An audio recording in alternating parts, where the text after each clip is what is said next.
രാഹുൽ ഗാന്ധിയെ മാറ്റി നിർത്തിക്കൊണ്ട് ഒരു കോൺഗ്രസ് ഉണ്ടെന്ന് ഞാൻ വിശ്വസിക്കുന്നില്ല. രാഹുൽ ഗാന്ധിനെയും പ്രിയങ്ക ഗാന്ധിനെയും മുൻനിർത്തി തന്നെയാണ് കോൺഗ്രസ് പോകേണ്ടത്. അവരുടെ നിലപാട് സ്വീകരിച്ചാണ് കോൺഗ്രസ് പോകേണ്ടത്. അവർക്കുണ്ടാകുന്ന തെറ്റുകൾ തിരുത്തിയാണ് കോൺഗ്രസ് പോകേണ്ടത്. ഞാൻ വിചാരിക്കുന്നില്ല 84-ാം AICCൻ്റെ സമ്മേളനത്തിൽ പോയി രാഹുൽ ഗാന്ധിനെയും പ്രിയങ്ക ഗാന്ധിനെയും ശക്തമായി വിമർശിക്കേണ്ടിയിരുന്ന ഒരു യോഗമാണെന്ന് ഞാൻ വിശ്വസിക്കുന്നില്ല. അവരെന്താണോ ഇപ്പോൾ എടുത്തിരിക്കുന്ന നിലപാട് അത് ശക്തമായി അവർക്ക് മുന്നോട്ട് കൊണ്ടുപോകാൻ പറ്റും. അത് വിമർശിച്ചാൽ എന്ത് സംഭവിക്കുന്നറിയോ?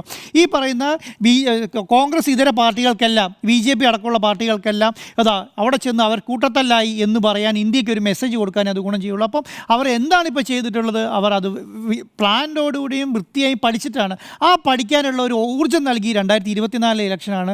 2024 ഇലക്ഷനിൽ നമ്മളടക്കമുള്ള മാധ്യമങ്ങൾ ഇവിടെ കോൺഗ്രസ് അടക്കമുള്ള ഇന്ത്യ മുന്നണി അധികാരത്തിൽ വരുമെന്ന് പറഞ്ഞപ്പോൾ അതുപോലും കോൺഗ്രസ്സുകാർ നമ്മളെ വിളിച്ച് ചോദിച്ചിട്ടുണ്ട്, നിങ്ങളിങ്ങനെ പറയുന്നത് ഏതടിസ്ഥാനത്തിലാണ് ഞങ്ങൾ അധികാരത്തിൽ വരുമെന്നുള്ള ചോദിച്ച കോൺഗ്രസ്സുകാരെ എനിക്കറിയാം. അപ്പോൾ അതുപോലും എന്താണ് ആ ഒരു ആത്മവിശ്വാസം വലിയ രീതിയിൽ ആർക്ക് കിട്ടിയിട്ടുണ്ട്? കോൺഗ്രസ്സുകാർക്ക് കിട്ടിയിട്ടുണ്ട്.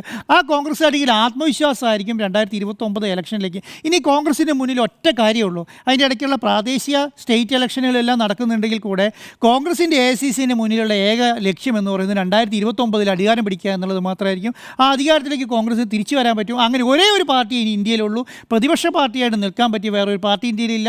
ആ പാർട്ടി ഒറ്റക്കെട്ടായി നിന്ന് ഈ പറഞ്ഞ 2029 തിരിച്ചു വരാനുള്ള ശക്തമായ ഒരു ഒരു സമ്മേളനമായി റോഡ് മാപ്പായി ഈ 2084 സമ്മേളനം മാറി എന്നുള്ളതാണ് എൻ്റെ അഭിപ്രായം.